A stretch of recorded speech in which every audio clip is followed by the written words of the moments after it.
La preservación de la fe católica ante la apostasía jerárquica. La tercera vía de la subsistencia. Tercera parte. Por Benito de San Tomás. Estudio teológico, moral y canónico a propósito de la reciente declaración del Dicasterio para la Doctrina de la Fe, Mater Populi Fidelis, 2025, aprobada y firmada por León XIV. Tercero. La tercera vía. La única preservación católica romana de la fe, el remanente fiel. La llamada tercera vía, inspirada en el ejemplo heroico de los católicos ocultos del Japón, siglos XVIII-XIX, es la única posición que conserva íntegra la doctrina de la fe y el orden eclesial posible en las presentes circunstancias, evitando al mismo tiempo el pecado de la herejía y cisma y de la apostasía por la obediencia servil al error. Parte del principio de que la sede de Roma se halla actualmente eclipsada, no destruida ni abolida, de modo que la visibilidad jerárquica legítima se encuentra oscurecida de hecho, hasta que Dios, en su providencia, quiera restaurarla plenamente. Este eclipse no afecta a la institución divina del primado, sino a su ejercicio visible y legítimo, impedido por la infidelidad manifiesta de quienes ocupan la sede. En esta situación verdaderamente extraordinaria, el fiel católico tiene el deber grave de custodiar la fe, retirándose de toda obediencia a quienes, careciendo de la condición esencial de la ortodoxia, se presentan como autoridad.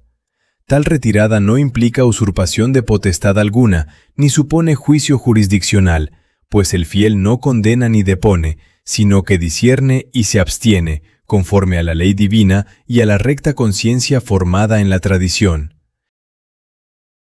Este acto, por tanto, no es de rebeldía ni de cisma, sino de fidelidad a la verdad revelada y a la constitución jerárquica de la Iglesia, ya que reconoce un principio fundamental.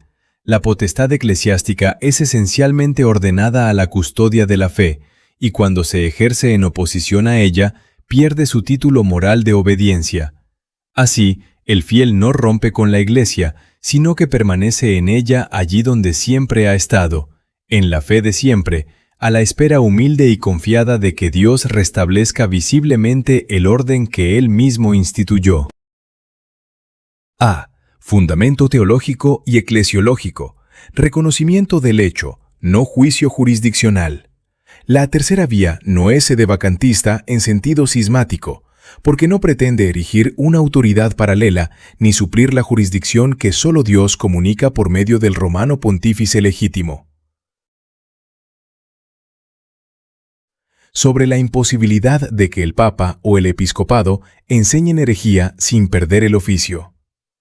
No pocos católicos de orientación conservadora, junto con algunos tradicionalistas de línea sedeprivacionista, sostienen que las actuales autoridades eclesiásticas no pierden su oficio jerárquico, aun cuando incurran de modo objetivo en errores doctrinales, herejías o actos de apostasía, siempre que, según ellos, no exista una voluntad formal y explícita de abjurar públicamente de la fe católica y del cargo que ocupan. Esta posición apela con frecuencia a la presunta buena fe subjetiva de dichas autoridades, afirmando que actuarían convencidas de servir al bien de la Iglesia, como consecuencia de una formación doctrinal deficiente y de una obediencia acrítica a los maestros que los precedieron, cuyos errores habrían asumido sin plena advertencia de su gravedad. De ahí concluyen que, aún reconociendo tales desviaciones, solo cabría resistirles en lo que juzgan malo y obedecerles en lo que consideran bueno, manteniendo así una obediencia selectiva sin ruptura visible. Esta tesis, sin embargo, plantea una dificultad doctrinal de fondo, pues supone que la autoridad eclesiástica puede subsistir separada de la fe que la constituye, reduciendo la obediencia a un criterio subjetivo y fragmentario. Corresponde, por tanto, examinar si tal posición es compatible con la Sagrada Escritura, la tradición constante y el magisterio católico romano, o si, por el contrario, introduce una concepción ajena a la naturaleza teologal de la autoridad en la Iglesia. 1. Según la Sagrada Escritura. La autoridad en la Iglesia no es meramente funcional ni autónoma, sino que está intrínsecamente condicionada a la fidelidad a la verdad revelada. Mateo 16, 18 a 19. Pedro recibe las llaves en cuanto confiesa la fe verdadera. Tú eres el Cristo. La potestad se funda sobre la fe. No es la fe la que depende de la potestad. Juan 21, 15 a 17. El mandato «apacienta mis ovejas» va precedido 3 veces por la pregunta «¿me amas?». El pastoreo presupone la fidelidad personal a Cristo y a su verdad. Gálatas 1, 8 a 9. Aunque nosotros o un ángel del cielo anunciara un evangelio distinto, sea anatema. San Pablo no reconoce autoridad alguna contra la verdad revelada, ni siquiera de origen apostólico. Tito 1, 9 al 11. El obispo debe retener firmemente la sana doctrina. Si no lo hace, queda destruida la razón misma de su ministerio pastoral. Conclusión bíblica. La autoridad sagrada no subsiste separada de la verdad. Cuando se rompe la fe, se rompe el título mismo del oficio. 2. Según la tradición constante. La tradición es unánime en este punto esencial. El hereje manifiesto no puede ser cabeza de la Iglesia. Esta doctrina se encuentra de modo concorde en los padres de la Iglesia, San Jerónimo, San Cipriano, San Agustín, los teólogos medievales, los doctores de la Iglesia y los canonistas clásicos. Principio común. Quien deja de ser miembro por la herejía no puede ser cabeza. No se trata de una opinión marginal, sino de una sententia communis de la teología católica tradicional. La tradición nunca enseñó que un papa u obispo pudiera enseñar herejía públicamente y conservar intacta su autoridad. Tal afirmación constituye una novedad moderna, ajena al sentir católico de todos los siglos. 3. Según el Magisterio Católico Romano, Preconcilio Vaticano II. El Magisterio define con claridad la condición esencial del oficio jerárquico. Concilio Vaticano I en Pastor Aeternus. El Papa es asistido para custodiar fielmente el depósito revelado, no para innovarlo ni corromperlo. Código de Derecho Canónico de 1917, Canon 188, parágrafo 4. Pérdida del oficio ipso facto por apostasía pública. CIC de 1917, Canon 1325, párrafo 2. La herejía rompe la comunión eclesial.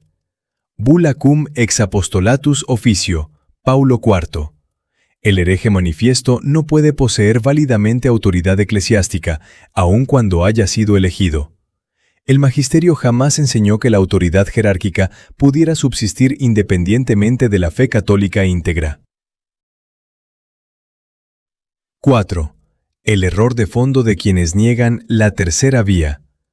Quienes rechazan la tercera vía presuponen implícitamente una tesis falsa, que el papado o el episcopado funcionan como cargos políticos cuya autoridad permanece aun cuando se destruya la fe. Esto equivale a cesaropapismo, juridicismo naturalista, desacralización del poder eclesiástico. La Iglesia, en cambio, enseña que la jurisdicción no es autónoma, es potestad espiritual vicaria y supone necesariamente la fe verdadera como condición de su ejercicio. 5. Conclusión doctrinal. No es católico sostener que un papa u obispo pueda enseñar herejías públicas, negar doctrinas creídas siempre, atacar el depósito de la fe y seguir siendo autoridad legítima. Aceptar tal tesis obliga a escoger entre 2 errores igualmente graves: o negar la indefectibilidad de la Iglesia por su origen divino, o reducirla a una estructura humana sin alma sobrenatural. La tercera vía evita ambos errores. No juzga ni depone, no suplanta la jerarquía, pero reconoce el hecho objetivo de que la autoridad no puede ejercerse contra la fe. Por ello, no es una posición extrema, sino la única plenamente católica romana en un tiempo de apostasía general manifiesta. Su posición se limita a reconocer el hecho de la apostasía manifiesta y de los cismas modernistas y tradicionalistas consecuentes, conforme a los principios teológicos y canónicos de la Iglesia. Profundicemos aún más.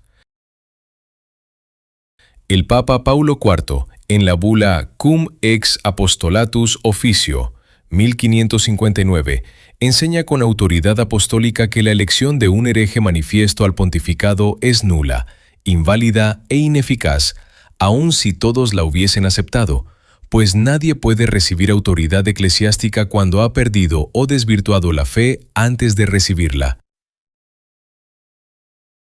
San Roberto Bellarmino enseña: el hereje manifiesto deja de ser miembro de la Iglesia, y quien no es miembro no puede ser su cabeza.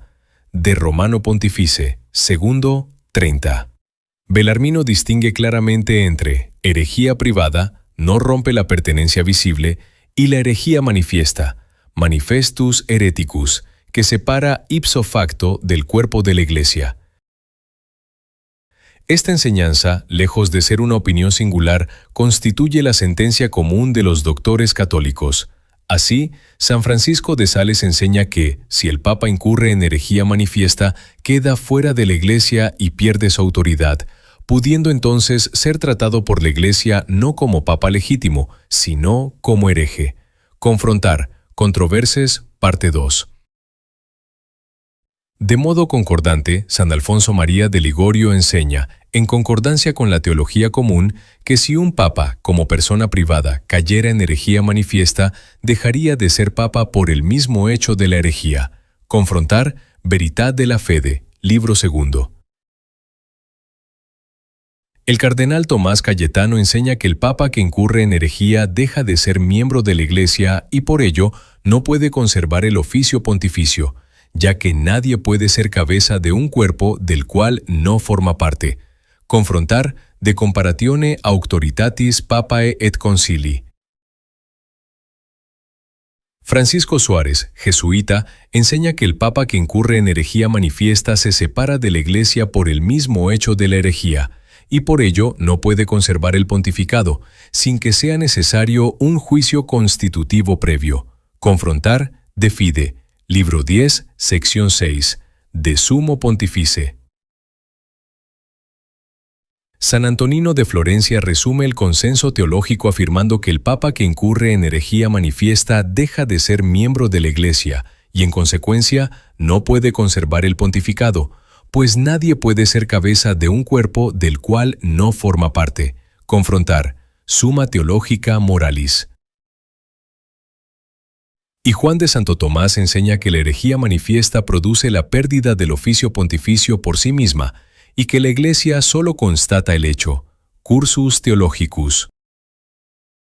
Incluso teólogos posteriores, como el cardenal Luis Villot, jesuita, de Ecclesia Christi, Tratado I, cuestión 14, y los canonistas Verns Vidal, Ius Canonicum, Tratado II, número 453, reiteran que la pérdida del pontificado por herejía manifiesta es automática y de derecho divino, sin requerir acto declarativo previo. De estos principios se sigue que no es la Iglesia la que depone al Papa hereje, sino que éste, por su propio acto de apostasía, se excluye de la comunión eclesial y con ello pierde todo derecho a un oficio en la Iglesia. El fiel, al constatar este hecho, no juzga ni condena, lo cual sería acto de jurisdicción, sino que discierne en virtud de la fe, reconociendo que quien niega o contradice públicamente la verdad revelada no puede ser verdadera autoridad. Este discernimiento no es un acto de poder, sino un acto de fidelidad a la verdad divina exigido por la conciencia católica. Negarse a reconocer el hecho evidente de la apostasía, por temor o respeto humano, sería consentir en el error y participar de la mentira que ha profanado el lugar santo. La frase, dura es esta doctrina, ¿quién la puede oír?, junto con, ¿también ustedes quieren irse?, viene del Evangelio de Juan 6, en la Biblia, donde N.S. Jesucristo habla del pan de vida, diciendo que deben comer su carne y beber su sangre para tener vida eterna, lo cual resulta ofensivo y difícil de aceptar para muchos discípulos, quienes lo abandonan, llevando a Jesús a preguntarles a los 12 si ellos también se irían, a lo que Pedro responde con la famosa frase de lealtad: «Señor, ¿a quién iremos? tú tienes palabras de vida eterna. Por tanto, el fiel católico que sostiene la tercera vía no juzga al falso pontífice, simplemente reconoce que no puede serlo porque no se puede obedecer a quien ha dejado de pertenecer visiblemente a la Iglesia de Cristo a causa de sus propios dichos y hechos. Un papa y ningún católico puede rezar con herejes ni con infieles cuando ese acto implique comunión religiosa, igualación de cultos o reconocimiento implícito de una falsa religión. Communicatio in sacris. Tal práctica es un sacrilegio contrario a la Sagrada Escritura, a la tradición y al magisterio. Desde los primeros siglos, la Iglesia prohíbe expresamente la oración común con herejes e infieles. Concilio de la Odisea, año 364, Canon 33. No está permitido orar con herejes o cismáticos. Distinción doctrinal sobre la pérdida del pontificado. Conviene distinguir cuidadosamente entre dos aspectos complementarios del mismo principio. La pérdida del pontificado por defecto del título, por causa antecedente. La constatación o declaración de esa pérdida por la Iglesia, por causa consecuente. 1. La pérdida del pontificado por herejía manifiesta, ipso facto. Según la doctrina común de los teólogos, Belarmino, San Francisco de Sales, Suárez, Cayetano, San Alfonso y otros, la herejía pública y pertinaz separa al pontífice de la Iglesia de manera inmediata, por derecho divino, antes de toda declaración. El Papa deja de ser miembro del cuerpo místico de Cristo y por tanto no puede seguir siendo su cabeza, pues nadie puede ser cabeza de lo que no pertenece al cuerpo.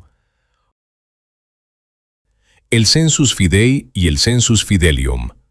Algunos afirman que es imposible que todos los católicos se equivoquen al reconocer a un verdadero papa y confundan como tal a quien no lo es.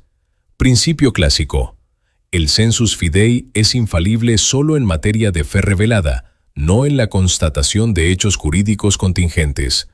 La legitimidad de un papa es un hecho jurídico doctrinal objetivo, no una verdad revelada conocida por connaturalidad sobrenatural. El sensus fidei es una nota sobrenatural de la fe verdadera. El sensus fidelium es su eco comunitario, falible en el orden de los hechos. En conclusión, ni el sensus fidei ni el sensus fidelium crean doctrina ni confieren autoridad. Ambos presuponen la verdad de fe ya existente y pueden errar en la constatación de hechos jurídicos, como la legitimidad de un papa. 2. La deposición declarativa por autoridad eclesiástica. Una vez producido el hecho teológico de la pérdida del oficio, la Iglesia podría, si existiera autoridad legítima y medios regulares, declarar formalmente la vacancia de la sede, no para causar la pérdida del pontificado, sino para reconocer y ordenar jurídicamente un hecho ya consumado. Esta declaración tiene carácter declarativo y disciplinario, no constitutivo. No depondría al hereje, sino que constataría que él mismo se ha depuesto por su infidelidad. Hoy, sin embargo, dicha sentencia formal es imposible, porque la jerarquía visible está eclipsada. Todos los órganos de autoridad han sido absorbidos o anulados por la estructura usurpadora que ocupa la sede. No existe tribunal eclesiástico, concilio legítimo ni papa verdadero que puedan ejercer válidamente la potestad de declarar lo que la fe ya reconoce como evidente. Esperar una condena formal en este contexto equivaldría a exigir a un cuerpo paralizado que se levante sin alma. El juicio público no puede proceder mientras la autoridad visible legítima se halle suspendida por el eclipse del orden jerárquico. Por tanto, el fiel debe discernir el hecho y mantenerse apartado del error, sin esperar una sentencia que hoy es imposible. El discernimiento de la verdad no requiere jurisdicción, sino fe viva iluminada por el Espíritu Santo e inteligencia sana y recta, guiada por el sentido común sobrenatural que nace de la tradición. Este discernimiento no contradice, sino que salvaguarda la indefectibilidad y la santidad de la constitución jerárquica de la Iglesia. Segunda carta de San Juan 10-11. Si alguno viene a vosotros y no trae esta doctrina, no lo recibáis en casa ni le saludéis, porque el que le saluda participa en sus malas obras. Esta es la condena más explícita. Prohíbe todo gesto de comunión espiritual, incluso el saludo religioso, porque implica participación moral en el error. La tradición siempre ha entendido que la oración común queda excluida. En efecto, salvaguarda la indefectibilidad, porque afirma que la Iglesia, en cuanto cuerpo místico de Cristo, no puede fallar ni perder la fe que le fue confiada. La indefectibilidad no garantiza la fidelidad de toda persona que ocupe exteriormente un cargo eclesiástico, sino la permanencia de la Iglesia en la verdad revelada. Por ello, cuando quienes aparentan ejercer el ministerio pastoral enseñan o promueven el error, no es la Iglesia la que se desvía, sino personas que, al separarse de la fe católica íntegra, dejan de actuar como órganos vivos de la Iglesia. Así, la esposa de Cristo permanece pura en su doctrina, aun cuando su visibilidad externa sea desfigurada por usurpadores que no le pertenecen realmente. Salvaguarda la santidad de su constitución jerárquica, porque distingue con precisión entre la institución divina del papado, santa, indefectible y perenne, y las personas infieles que pueden ocuparla ilegítimamente.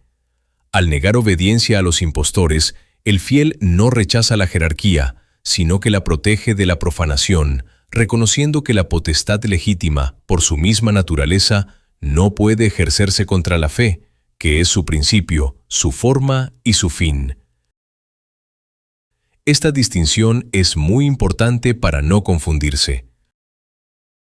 Puede haber clérigos moralmente reprochables, pero no puede haber clérigos que nieguen o tergiversen la doctrina de la fe sin perder, por ello mismo, su aptitud para enseñar y gobernar en la Iglesia. Todo pecado puede ser perdonado por la misericordia de Dios, pero el pecado contra la fe, que resiste a la verdad revelada y a la obra salvífica del Espíritu Santo, excluye al hombre del orden mismo de la salvación mientras persevere en él. Evangelio según San Mateo 12, 31-32. Todo pecado y blasfemia será perdonado a los hombres, pero la blasfemia contra el Espíritu no será perdonada. Y al que dijere una palabra contra el Hijo del Hombre, se le perdonará, pero al que hablare contra el Espíritu Santo, no se le perdonará ni en este siglo ni en el venidero. Aclaración. La tradición enseña que el pecado contra el Espíritu Santo no es imperdonable por límite de la misericordia divina, sino porque impide al pecador recibir el perdón, al rechazar la verdad y la gracia que lo convierten. Así, al mantenerse fiel a la verdad revelada en tiempos de apostasía, el fiel católico no rompe con la Iglesia, sino que permanece en ella de modo real y espiritual, conservando íntegra su fe, su esperanza y su amor a la constitución jerárquica que Cristo instituyó y que ningún poder humano puede destruir ni suplantar. B. Fundamento moral. El deber de autodefensa de la fe. El fiel católico tiene la obligación moral grave de evitar todo peligro próximo a la pérdida de la fe y todo contacto con el sacrilegio. Este deber no nace de un espíritu de juicio personal, sino del mandato divino de guardar la fe íntegra y sin mancha, aun cuando la autoridad visible se haya desviado de ella. Así lo enseña la Sagrada Escritura. Hay que obedecer a Dios antes que a los hombres. Hechos 5:29. Santo Tomás de Aquino confirma que la desobediencia al error es la más alta forma de obediencia a Dios, pues el hombre no debe someterse a un precepto humano cuando éste contradice la ley divina o el bien de la fe. Suma Teológica, segunda parte de la parte segunda, cuestión 104, artículo 5. La obediencia verdadera no consiste en someter la conciencia al error por una falsa humildad, sino en mantener el alma unida a la verdad. De igual modo, San Alfonso María de Ligorio, en su Theologia Moralis, libro sexto, número 95, enseña que el fiel debe abstenerse de recibir los sacramentos de ministros notoriamente infames o dudosos en su fe, pues hacerlo sería participar materialmente en su culpa y exponerse a un grave peligro espiritual. El principio moral clásico establece que cuando la materia es la fe, toda cooperación con el error pasa de material a formal, se vuelve pecado mortal porque compromete el entendimiento y el asentimiento interior. Consecuencia práctica. Por tanto, el fiel debe apartarse de los ritos nuevos, de las liturgias modernistas y de los ministros heréticos, no por desprecio ni por cisma, sino por autodefensa espiritual. Al hacerlo, no rompe con la Iglesia, sino que permanece unido a ella en su fe, en su tradición y en su intención recta de obedecer a Dios. Su separación no es una rebelión, sino una fidelidad heroica al orden divino y a la integridad del culto, porque el verdadero amor a la Iglesia consiste en no comulgar con el error que la profana. El ejemplo más luminoso de esta virtud se encuentra en los católicos ocultos del Japón, que permanecieron fieles a la fe, al bautismo y al rosario durante más de 2 siglos y medio sin sacerdotes, sin misas y sin jerarquía visible, transmitiendo intacta la doctrina y el nombre de la Iglesia romana a sus descendientes. Ellos no fundaron una iglesia paralela, ni se apartaron de Roma, sino que guardaron la fe en silencio y esperanza, hasta que la providencia les devolvió el sacerdocio legítimo. Su ejemplo es la prueba viva de que la Iglesia puede parecer extinguida, pero no puede morir, y que la separación del error no es cisma, sino fidelidad a Cristo. Así, el fiel que se retira de las estructuras apóstatas no se separa de la Iglesia, sino que se mantiene dentro de ella espiritualmente, en comunión con los santos, los mártires y todos aquellos que, en tiempos de persecución o confusión, prefirieron sufrir la pérdida de los bienes visibles antes que traicionar la verdad invisible. C. Fundamento canónico. La separación de los herejes. El Código de Derecho Canónico de 1917, expresión segura del orden jurídico tradicional de la Iglesia, exige la separación total de los herejes, aun cuando éstos conserven cargos eclesiásticos o autoridad aparente. Canon 1258, parágrafo 1. Queda prohibido a los fieles participar activamente en los actos sagrados de los acatólicos, acatolicorum, bajo cualquier forma de cooperación litúrgica. Este canon impone un deber grave de abstenerse de toda communicatio in sacris con quienes profesan o promueven errores contra la fe, aunque conserven apariencia de autoridad o unidad exterior. Canon 188, parágrafo 4. Por la apostasía pública de la fe católica, todo oficio eclesiástico queda vacante ipso facto y sin declaración alguna. Con esta norma, la Iglesia enseña que la pérdida del oficio por herejía o apostasía no requiere juicio ni sentencia, pues la separación de la fe rompe de por sí el vínculo jurídico con la Iglesia. Conclusión canónica. La tercera vía actúa por tanto en plena conformidad con el derecho canónico tradicional. Su separación de la impostura no es un acto de rebeldía ni de juicio ni de cisma, sino de obediencia a la ley eclesiástica que prohíbe toda comunión con los herejes y declara vacantes los oficios ocupados por ellos. Quien se aparta de los usurpadores no se separa de la Iglesia, sino que permanece dentro del orden jurídico de la fe, reconociendo que no puede haber obediencia legítima donde ya no subsiste autoridad legítima. Estamos bajo el castigo de Dios.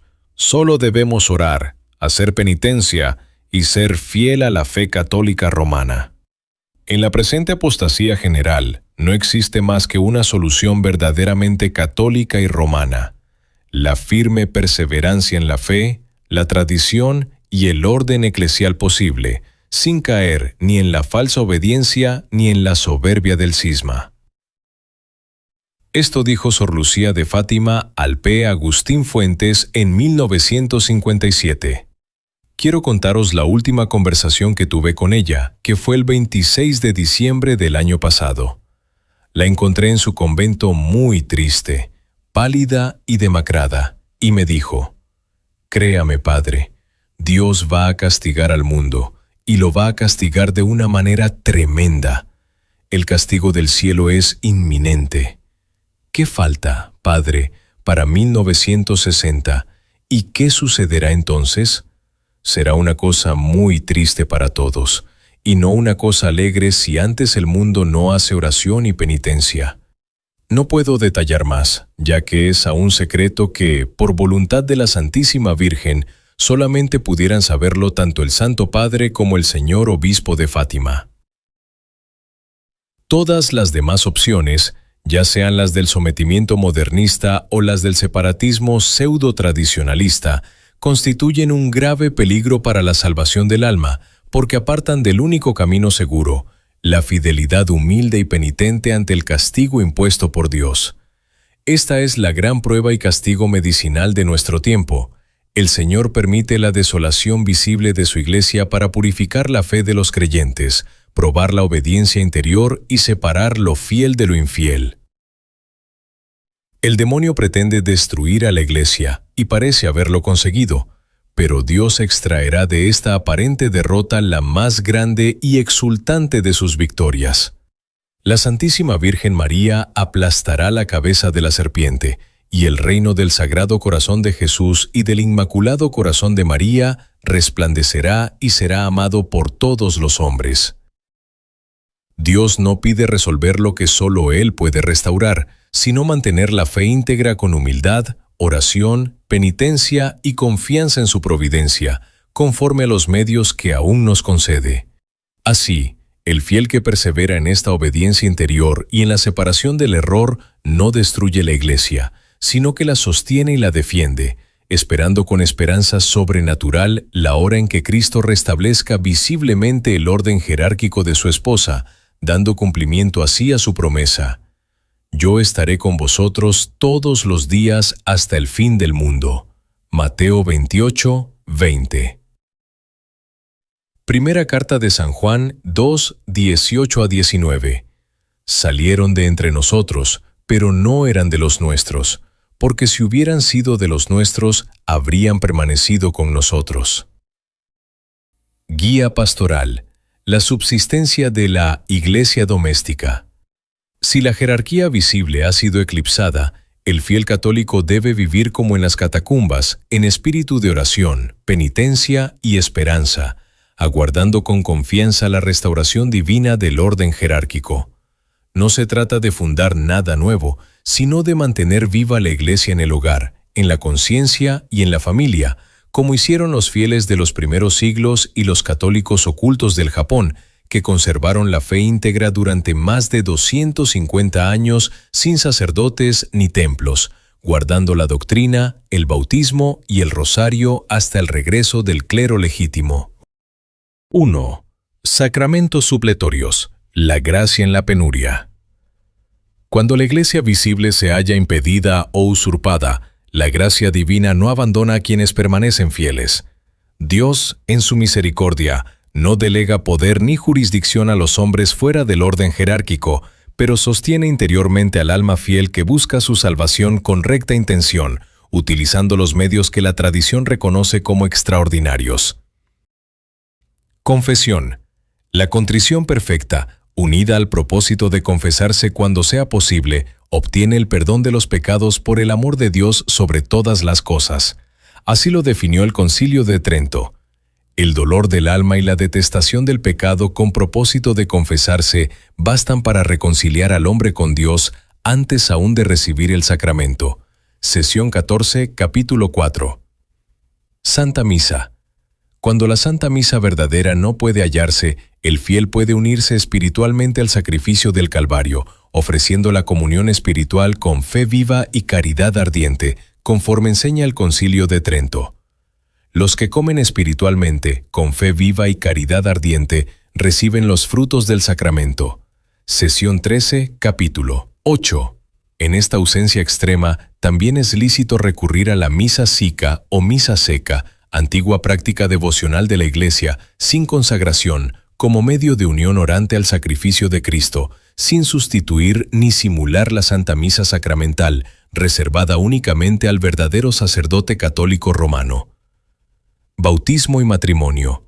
En caso de necesidad, los laicos pueden administrar válidamente el bautismo y contraer matrimonio legítimo si se observan las condiciones prescritas por el derecho. Confrontar. Código de Derecho Canónico de 1917. Cánones 742 y 1098. Así, incluso en tiempos de desolación, la gracia no está ausente, porque Dios sostiene sobrenaturalmente al alma fiel que, sin pretender suplir la autoridad, permanece en la comunión espiritual de la Iglesia y en su deseo de obedecerla. De este modo, la providencia asiste a los que perseveran en la fe, sin transferirles poder alguno, sino alimentando interiormente su fidelidad y su esperanza. 2. Disciplina del fiel. El fiel del remanente se distingue por una vida de oración, estudio y humildad eclesial. Oración constante, especialmente mediante el Santo Rosario, llamado por los santos el arma de los tiempos finales. En él, el fiel medita los misterios de la redención y se mantiene unido a la Santísima Virgen, medianera de todas las gracias. Formación doctrinal. Estudio perseverante del Catecismo Romano del Concilio de Trento y del Catecismo de San Pío X, fuentes seguras del magisterio tradicional. La fe se conserva en la inteligencia por la instrucción y se transmite en la familia como herencia espiritual. Humildad eclesial. El fiel no debe arrogarse funciones jerárquicas ni pretender elegir papas o erigir nuevas iglesias. Su misión es perseverar en la fe, orar por la conversión de los extraviados y esperar con paciencia la acción de la providencia, que en su tiempo restaurará el orden divino visible. Conclusión pastoral. Así como los católicos del Japón conservaron la fe sin templos, sin sacerdotes y sin sacramentos visibles, también hoy los fieles de la Tercera Vía están llamados a ser la iglesia doméstica de los últimos tiempos, hogares de oración, estudio y penitencia donde arda la lámpara de la verdad hasta que Dios, en los designios de su providencia, permita la restauración visible de la iglesia y el retorno del orden jerárquico legítimo. No sabemos y no debemos pretender saber si esta tribulación es la última o solo una purificación intermedia en el curso de la historia. El misterio pertenece a Dios. Lo que sí sabemos, con certeza de fe, es que Cristo no abandonará a su iglesia y que su promesa permanece. Yo estaré con vosotros todos los días, hasta la consumación del siglo. Mateo 28, 20. Conclusión final del estudio. La tercera vía es la posición de la verdadera obediencia. Rechaza la obediencia aparente de los modernistas y conservadores que sacrifican la fe para mantener la comunión exterior. Opción 1. Evita el falso autoritarismo de quienes usurpan funciones reservadas al sumo pontífice, pretendiendo reconstruir la Iglesia por medios humanos. Opción 2. Y persevera en la subsistencia católica de la fe, en la esperanza y en la fidelidad a la constitución divina de la Iglesia. Tercera vía católica. Así, el fiel que se retira prudentemente de una estructura profanada y permanece firme en la verdad no rompe la unidad de la Iglesia, sino que permanece en comunión con la Iglesia indefectible, en obediencia al magisterio unánime del papado hasta Pío XII. Esta Iglesia subsiste en la persecución allí donde se conserva la fe íntegra, la oración constante y la obediencia interior a Cristo. Confiando en la promesa infalible del Señor, el remanente fiel sostiene la lámpara de la fe hasta que Dios disponga su restauración visible. Y yo te digo, tú eres Pedro, y sobre esta piedra edificaré mi iglesia, y las puertas del infierno no prevalecerán contra ella. Mateo 16, 18. Donde hay 2 o 3 reunidos en mi nombre, allí estoy yo en medio de ellos. Mateo 18, 20. Porque creemos y amamos a Cristo y a su Santa Iglesia Católica Romana, veneramos el papado como institución divina, defendemos a los verdaderos papas y denunciamos a quienes usurpan ese título, sea por complot, engaño o traición.